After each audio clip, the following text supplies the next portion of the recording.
बाबूजी की स्मरणांजलि सभा में अपन सब यहाँ पर उनके जीवन पर कुछ विचार करना चाह रहे हैं कि जीवन कैसा रहा।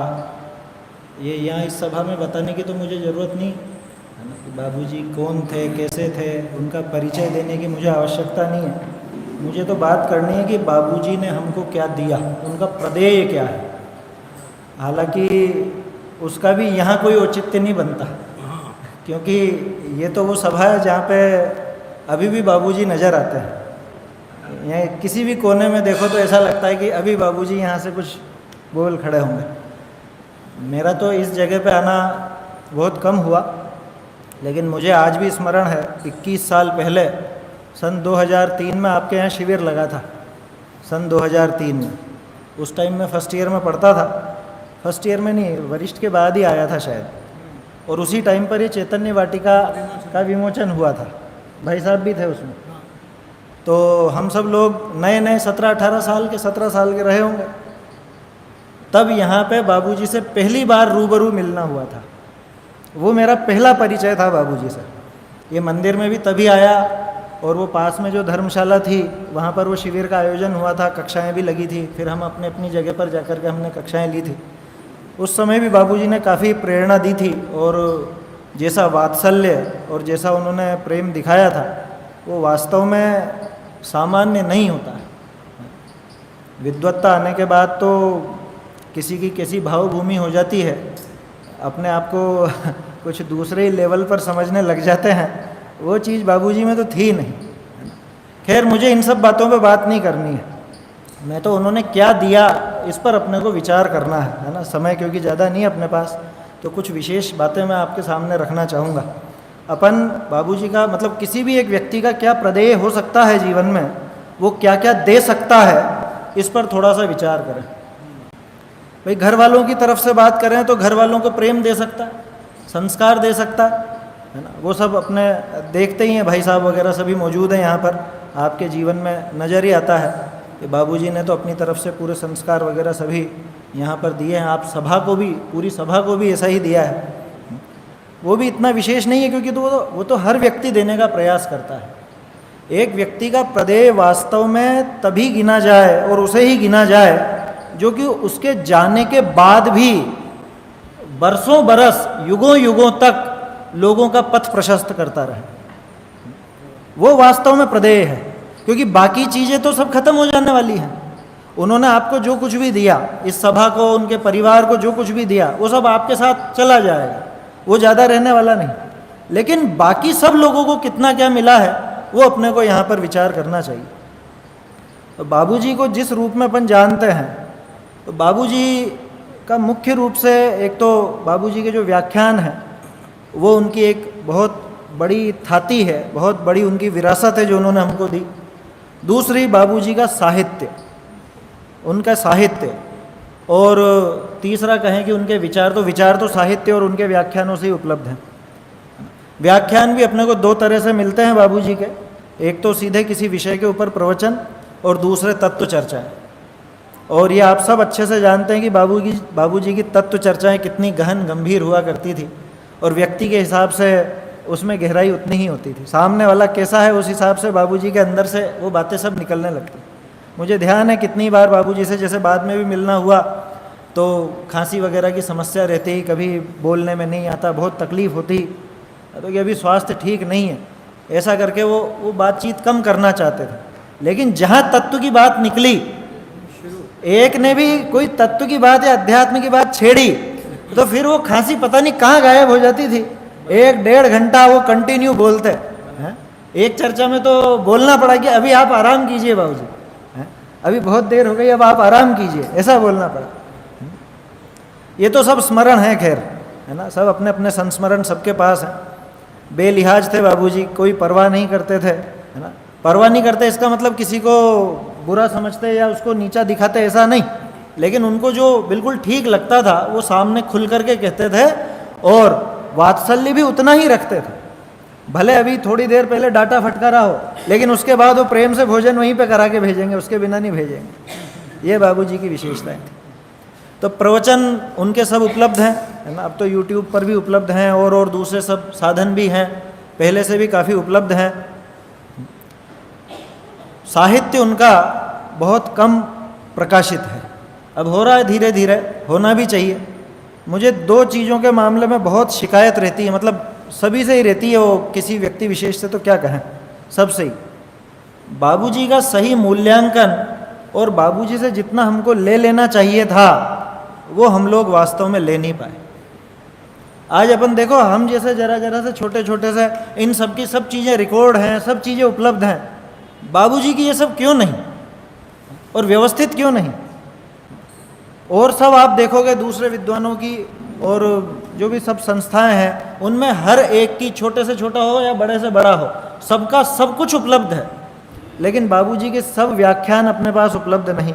बाबूजी का पूरा साहित्य भी शायद अभी तक प्रकाशित नहीं मेरे ख्याल से, है ना, क्योंकि बाबूजी को इसमें रस था नहीं कि कोई मेरा प्रकाशित करे या कुछ ऐसा करे। यही बड़ी मुश्किल से प्रकाशित हुई थी, हैं, मना करते थे वो। हाँ, भाई साहब को ज़्यादा ध्यान है ना, वो तो कहते गुरुदेव का अभी इतना प्रकाशित है, वही कर लो ना, इसकी ज़रूरत क्या है। तो बाबूजी ने हमको बहुत कुछ दिया है ना। व्याख्यानों में भी बहुत गहरी बातें निकल करके आई हैं ना। कुछ एक बातों पर अपन विचार करेंगे। देखो क्या करूं, बीच बीच में कुछ ना कुछ स्मरण आ ही जाता है, तो वो बोलने में आ जाता है, समय ऐसे पूरा हो जाता है। तो कुछ बातें जो मुझे चल रही हैं दिमाग में कि इन पर चर्चा होनी चाहिए। गुरुदेव का समय और गुरुदेव के समय का बाद, उनके समय के बाद वाला समय, मतलब जब गुरुदेव का देहावसान हुआ और उसके बाद फिर उसका जो समय रहा, कुछ ऐसी चीज़ें जो कोई और नहीं दे सका, बल्कि मुझे ये कहने में संकोच नहीं कि गुरुदेव भी नहीं दे सके। उसका कारण भी बताऊंगा, गुरुदेव क्यों नहीं दे सके, क्योंकि उनके सामने वो प्रश्न ही उपस्थित नहीं हुए थे। गुरुदेव के सामने वो झगड़ा था ही नहीं, तो उन बातों पर चर्चा ही नहीं हुई। लेकिन गुरुदेव के जाने के बाद जब कोई एक टॉप पर रहा नहीं, उसके बाद परस्पर में कुछ बहस भी हुई, कुछ आपस में मंतव्य नहीं भी मिले, तो विद्वानों में आपस में ऐसा कि पक्ष विपक्ष जैसी स्थिति, या समझ लीजिए कुछ भी इस तरह की स्थिति भी बहुत बनी। कुछ एक विषयों के नाम लेता हूँ मैं, और उसका खुलासा तो मैं नहीं कर पाऊँगा क्योंकि समय नहीं है, लेकिन आप लोगों से ये निवेदन है कि उन चीज़ों के बारे में बाबूजी से ज़रूर सीख लेना, वो चीज़ें ज़रूर सुन लेना। उदाहरण के तौर पर स्वपर प्रकाशक ज्ञान स्वभाव, इस पर बहुत झगड़े चले। ज्ञान एक समय में एक को जानता है या नहीं, श्रद्धा का विषय, दृष्टि का विषय, ये सारी चीज़ें ऐसी हैं जो गुरुदेव के सामने इनका झगड़ा नहीं था। गुरुदेव के सामने झगड़ा था ही नहीं, क्योंकि गुरुदेव जो कहते थे वो बिल्कुल सब स्वीकार है ना, सुप्रीम कोर्ट का निर्णय है वो, तो वहाँ तो बहस का कोई मुद्दा ही नहीं था। लेकिन गुरुदेव के जाने के बाद जब फिर विद्वानों में आपस में उस संबंध में मतैक्य नहीं हुआ, तब वहाँ पर कुछ विवाद जैसी भी परिस्थितियाँ बनती थीं या कुछ भी होता था, तो उसमें बाबूजी का जो प्रदेय है वो बरसों बरस का, बल्कि सदियों तक कायम रहने वाला है। बाबूजी ने एक एटम बम का आविष्कार किया, वो चैतन्य की चहल पहल, इतनी सी पुस्तक, छोटी सी है, एटम बम ही है वो, और क्या है।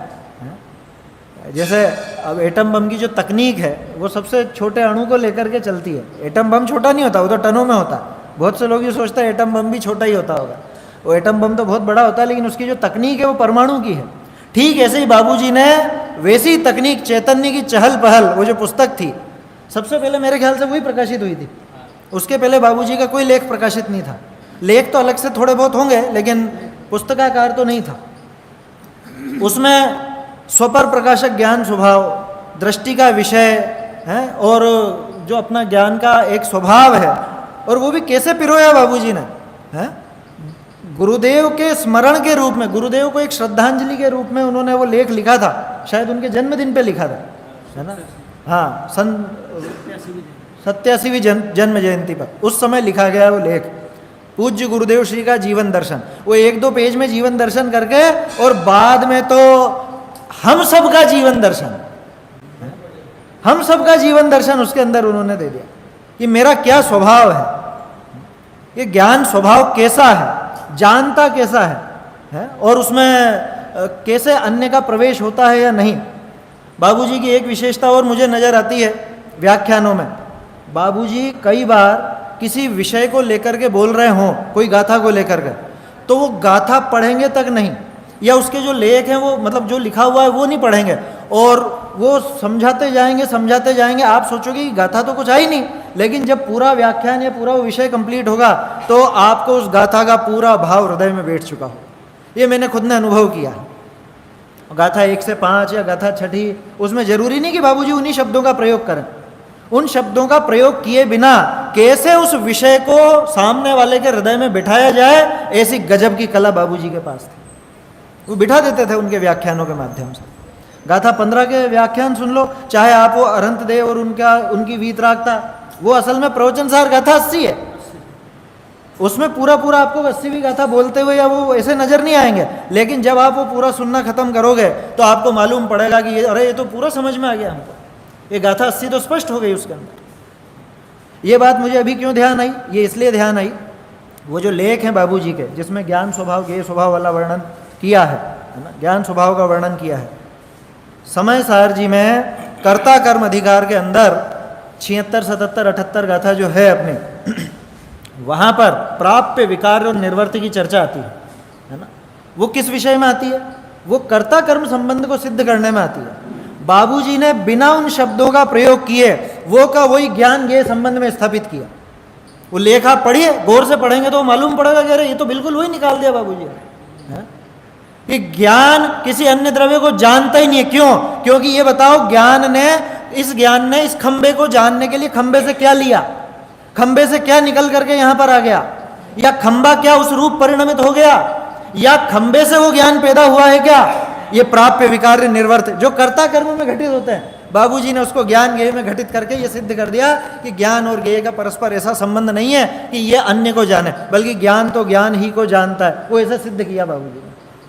नहीं नाम लिया उन्होंने प्राप्य का, विकार का, निर्वर्त का, नहीं नाम लिया उन्होंने कर्ता कर्म अधिकार का, लेकिन वो विषय पूरा स्पष्ट हो गया। और उसको पढ़ के फिर आप कर्ता कर्म अधिकार पढ़ो तो एक झटके में पूरी वो गाथा यूं की यूं समझ में आ जाती है।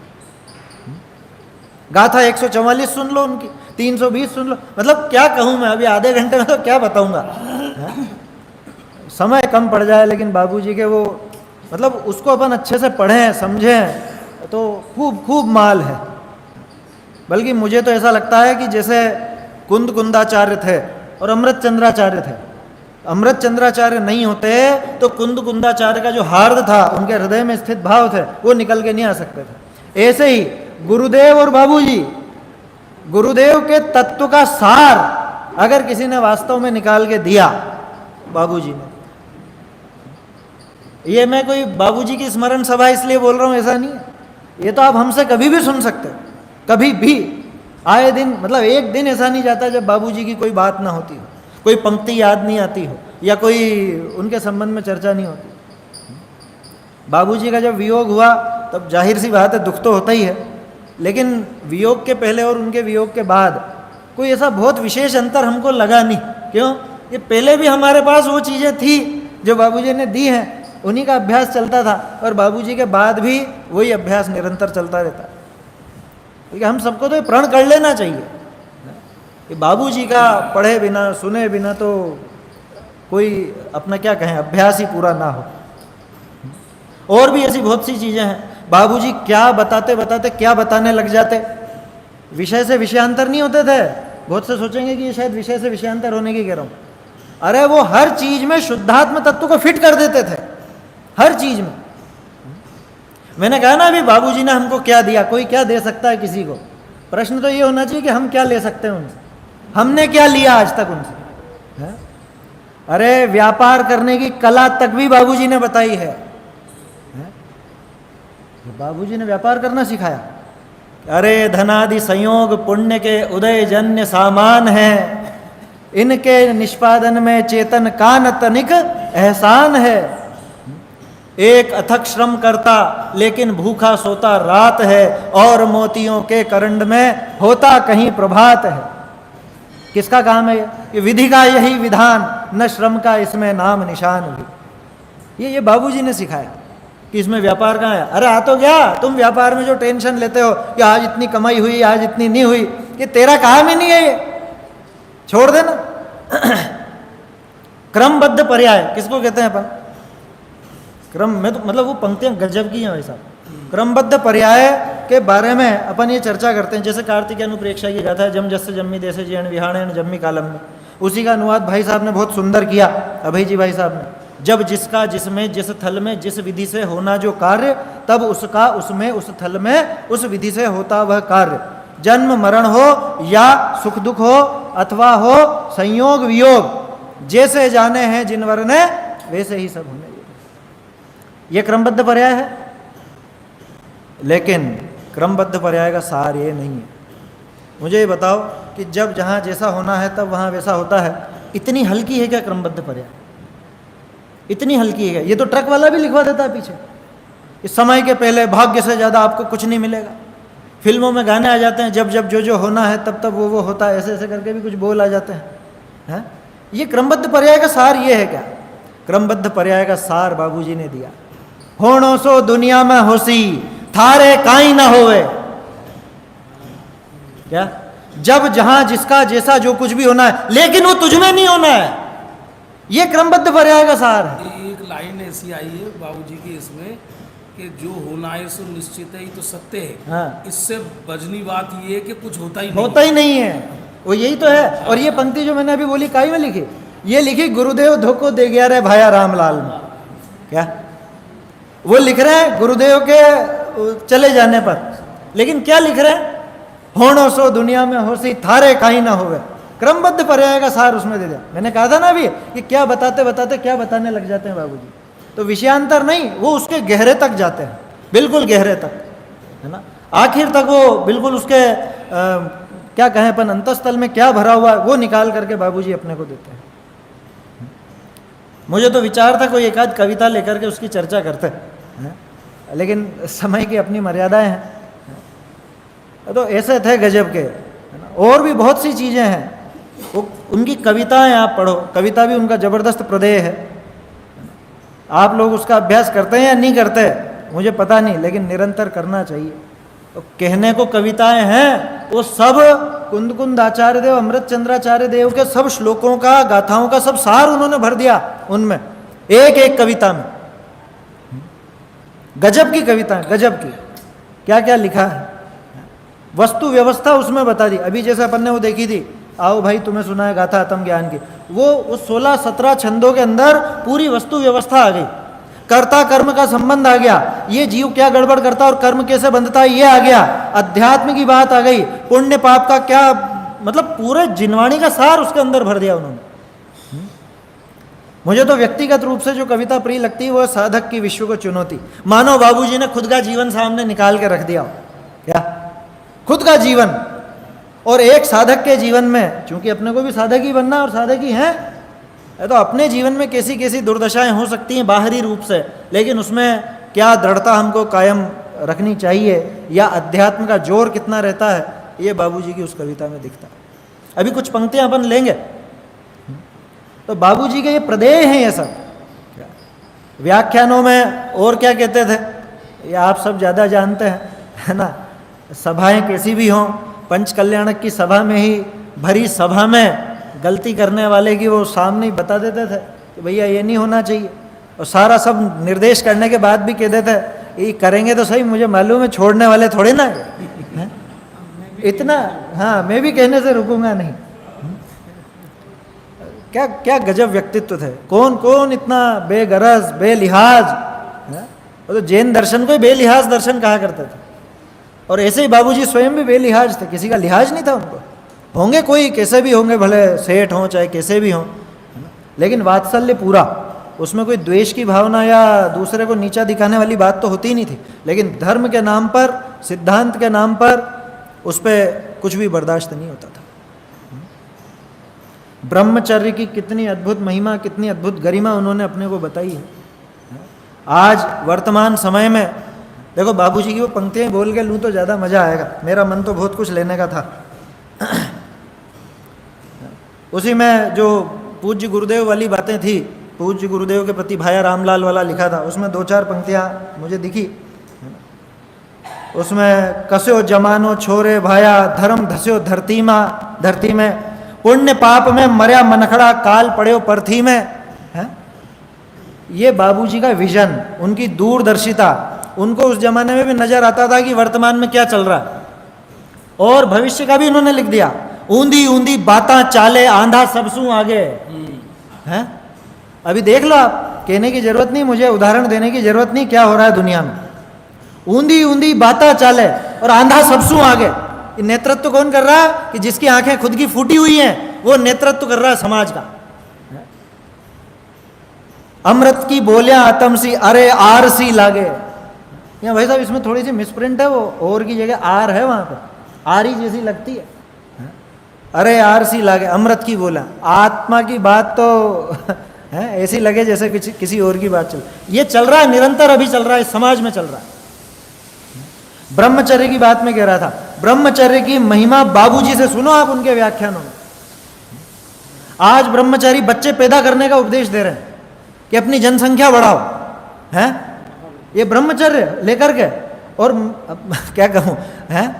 जिन्होंने ब्रह्मचर्य का महान व्रत लिया है वो शादियां करवाने पे तुले हुए हैं, और बाबूजी गृहस्थ होते हुए ब्रह्मचर्य की ऐसी अद्भुत गरिमा, ऐसी अद्भुत महिमा हमारे सामने प्रस्तुत करते हैं। ब्रह्मचर्य का आदर्श क्या होता है वो ये दिखाते हैं। कैसे दिखाते हैं? पंच कल्याणक की सभाओं में महिलाओं का नृत्य सामने हो सकता था बाबूजी के? या मेरे ख्याल से आपके यहाँ कोई सांस्कृतिक कार्यक्रम में महिलाएं आगे नहीं आ सकती थी पुरुषों के? न पुरुष महिलाओं के आगे नाचे, न महिलाएं पुरुषों के आगे नाचे। ये सब बातें बाबूजी कहा करते थे। मतलब इतना प्रदेय है बाबूजी का, यूं समझो कि आज अगर पंच कल्याणक या कोई शिविर या कोई और चीजें हो, उनमें थोड़ी गरिमा अगर बची हुई है तो बाबूजी की वजह से बची हुई है, नहीं तो मटियामेट हो जाता।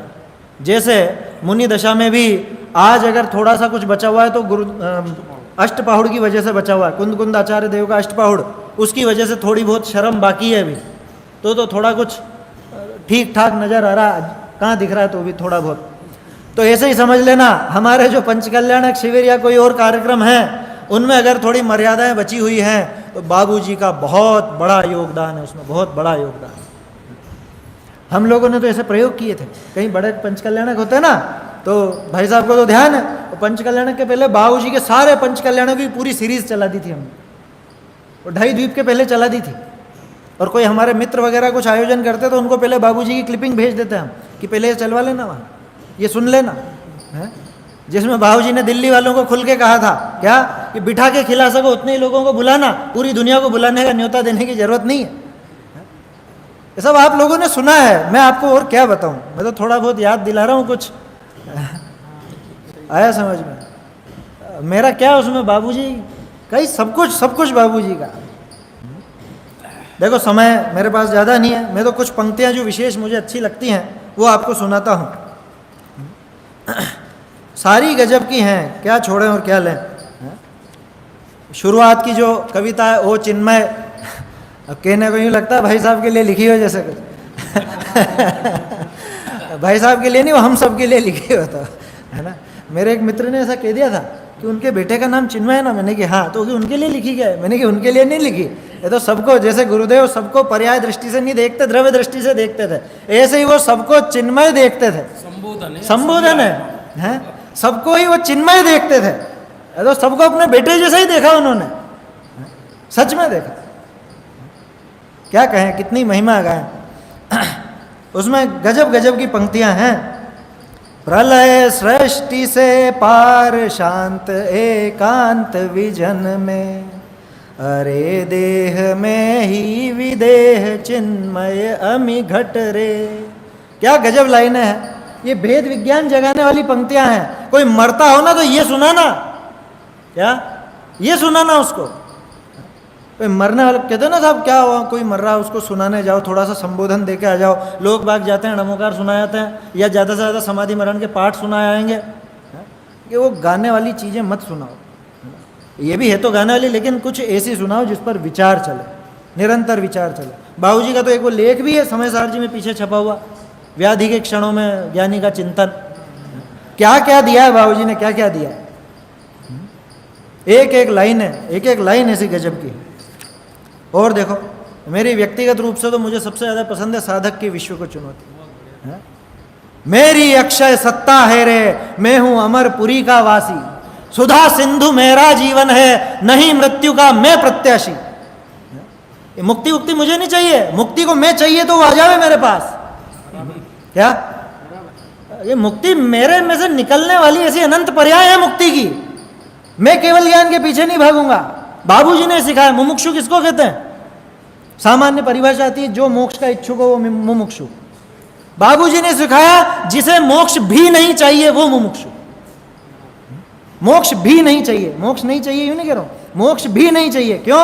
कि ऐसे मोक्ष जैसी तो मेरे अनंत अनंत पर्याय यहां से निकलती है, यहां से मेरे में से निकलती है। नहीं मुक्ति का मैं प्रत्याशी। भक्तामृत स्तोत्र की आखिरी लाइन है ना, तम मान तुंग मवशा समुपैति लक्ष्मी। वो लक्ष्मी आकर के उसको वरती है, वो नहीं वरता लक्ष्मी को। वही बात है ये वो मुक्ति लक्ष्मी, मुक्ति सुंदरी झक मार के आएगी मेरे पास, अवशा वो आएगी मेरे पास, क्योंकि उसके पास और कोई है नहीं। मैं हूं, मैं नाथ है, मैं मुक्ति का नाथ, मुक्तिपति। ऐसा गजब का, ये तो क्या कहें, मरते को जिला देवे ऐसी कविता है ये। तत्व की जिसने थोड़ा बहुत कुछ अभ्यास किया हो जीवन में और उसको ये तत्व की बात सुना दो, जिंदा हो जाए, मरता हुआ जिंदा हो जाए, मुर्दा उबा થઈ જાય। मुर्दा उबा થઈ जाए। क्या कहें देखो, अरे विश्व वह तुमने केवल देखी होगी हिमगिरी गुरुता, और अधिक कुछ देखी होगी आसमान की रे अनंतता। मेरी छोटी सी छाती में तेरा आसमान प्रतिबिंबित। क्या है वो? कौन सी छोटी सी छाती? एक समय की पर्याय।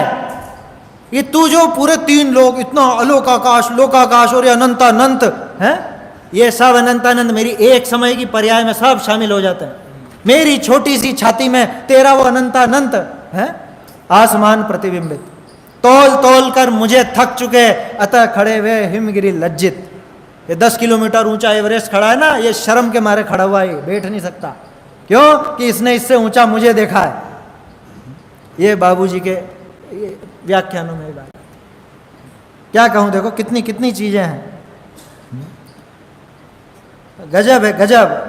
आए क्लेश विषाद आ गए। बाहर की चीजों की बात ही नहीं कर रहा मैं। क्या वो बाहर में कुछ भी हो गया हो, हर्ट फेल और वो सारी चीजें लिखी ना बाबूजी ने। मैं तो खास चीज, आए क्लेश विषाद आ गए कि साहब साधक के जीवन में क्या राग द्वेष नहीं आ सकते हैं? आ सकते हैं ना। कोई वीतरागी तो नहीं हो गया अभी। बाहर की परिस्थितियों से वो भी परेशान हो सकता है। राम जी भी मुर्दे को लिए लिए घूमते रहे 6 महीने तक। आए क्लेश विषाद आ गए, घृणा निराशा घोर विषमता, चले गए वे लज्जित होकर ध्रुव का लगा न पाए पत्ता। ये कहाँ आए थे? ये पर्याय में आए थे और पर्याय चली गई, मैं तो यूं का यूं ही रह गया है? लज्जित होकर के चले गए। ऐसा अद्भुत मेरा जीवन है, ऐसा अद्भुत अपना जीवन बताने वाले वो थे बाबूजी। वो अद्भुत प्रदेय बाबूजी ने दिया। मेरे जीवन को मत तोलो। क्या क्या लिखा है, गजब गजब का लिखा। मृत्यु की इतनी सुंदर चर्चा उन्होंने की है। ऋषियों के मन सी अचंचला, बोलो वीतरागता दिखा दी उसमें मृत्यु में। ऐसे ही बहुत सी चीजें हैं। देखो समय हो रहा है ना, हो ही गया समय। तो क्या कहूँ, एक एक पंक्ति एक एक लाइन गजब की है। चलता चल भाई चलता चल है, गजब की लाइन है, गजब की। क्या लिखा वहां पे, ये आंधी तूफान जगत के प्रलयंकर पवमान विकट से, अरे ज्ञान के वज्र किले से केवल उन्हें निरखता चल। चलता चल भाई चलता चल, ऐसा है। टोडरमल जी ने एक आशीर्वाद दे रखा है आपने, असल में दिया। स्याताम ज्ञानानंदो, पढ़ा आप लोगों ने? नहीं पढ़ा होगा है ना, वो तो हम लोगों ने ढूंढ के निकाला। सम्यक ज्ञान चंद्रिका में जो अर्थ संदृष्टि अधिकार है ना, उसमें शुरू में आखिर में दोनों जगह उन्होंने दिया। एक जगह दिया स्याताम ज्ञानानंदो, यानी कि ज्ञान और आनंद हो तुमको, और भवताम सम्यक ज्ञानानंदो, कि तुम्हें सम्यक ज्ञान और आनंद की प्राप्ति हो, ऐसा उन्होंने दिया। बाबूजी ने भी लिखा ना, रसपूर्ण चिट्ठी में तो तुम्हारे चिदानंद घन के अनुभव से सहजानंद की वृद्धि चाहिए है? हर जगह उन्होंने लिखा। ऐसे ही बाबूजी ने आशीर्वाद दिया। क्या आशीर्वाद दिया? अरहंत बनो तुम सिद्ध बनो, निर्ग्रंथ दिगंबर संत बनो, चिर मंगल मुक्ति विधान करो, चैतन्य सुधा रस पान करो। है? ये बाबूजी का आशीर्वाद है। अरे हैप्पी बर्थडे मत बोला करो, बधाइयाँ देनी हो ये बधाई दो कि तुम अरहंत बनो, तुम सिद्ध बनो। ये बाबूजी ने आशीर्वाद दे रखा है। बहुत है बहुत, क्या बताऊं, अभी ज़्यादा समय है नहीं है ना, हो गया समय। और मैं तो है ना, मेरे जीवन पे क्या प्रभाव है बाबूजी की एक पंक्ति से कहकर के समाप्त करता हूँ। मेरे जीवन धन तुमको पा, मेरी पहली अनुभूति जी। मैं लेकिन रात को रुक जाओ आप, रात को ले अरे, अभी पक्का नहीं है कुछ भी, रात को तो नहीं है, मुश्किल है ना। बहुत बातें हैं बाबूजी की तो बहुत। एक ये देख रहा था मैं, ऐसे ऐसे छोटे छोटे से बाबूजी ने बहुत लिख करके दिए। सन 6 में जब आए थे बाबूजी जयपुर में आखिरी बार, है ना, हम लोग शास्त्री कर रहे थे तब तो नहीं आए थे, सन 6 में आए। और भाई साहब को सीन ध्यान होगा, मैं बाबूजी से आखिरी बार आखिरी दिन मिलने गया, एक शब्द मुंह से नहीं निकला, एक शब्द, आंसुओं की धारा लगातार चलती रही। बाबूजी ने बहुत प्रेम से पुचकार के बोला क्या कि राजा क्या करते हो ये। आखिर में उनको छोड़ने स्टेशन पे गए तो ऐसे ही एक पर्ची मुझे लिख के दी, हम 2 जने थे, मेरे साथ एक लड़का और था, तो ऐसे ही कुछ था नहीं लिखने को, तो एक डायरी रखी हुई थी जेब में, तो डायरी के 2 पेज फाड़े और उस पर मैंने कहा बाबूजी कुछ दे दो लिख करके। तो उन्होंने 2 चीज़ें लिखी, एक उस लड़के को एक मुझे। उसके लिए लिखा कि निखिल विश्व में तुझे कोई दुख दे सके ऐसी वस्तु नहीं, और तुझे कोई सुख दे सके ऐसी भी कोई दूसरी वस्तु नहीं। मुझे लिख के दिया कि निखिल विश्व में निज शुद्धात्म चैतन्य तत्व ही शरण्य है, अन्य और कोई शरण्य नहीं। तो यही अपन भी बाबूजी के कहे मार्ग पर चलकर अपने निज शुद्धात्म तत्व की शरण लें, यही बाबूजी को वास्तविक श्रद्धांजलि होगी, है ना। ये बाबूजी का प्रदेय और उनके जीवन से सीख लेने लायक है।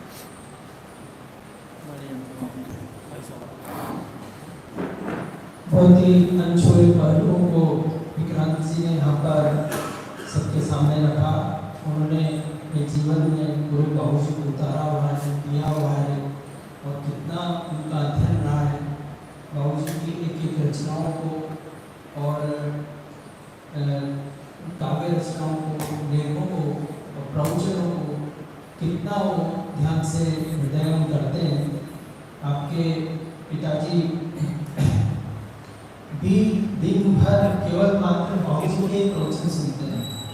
इतना ज़्यादा दोनों पिता पुत्र इतने चरण संची के हैं कि मैं आपको बता नहीं सकता। जब भी कोई बात करते हैं तो केवल एकमात्र यही इसी प्रकार के अध्यात्म की बात बाबूजी के द्वारा बोली गई, वही हमेशा निकल के आती है। उनको बहुत ही अंदर तक बहुत बहुमान है। इस नारायण विक्रांत जी पाटनी, इन्होंने हमें बहुत ही सारगर्भित बाबूजी के जीवन और चिंतन को रखा। हमने हमारे आदरणीय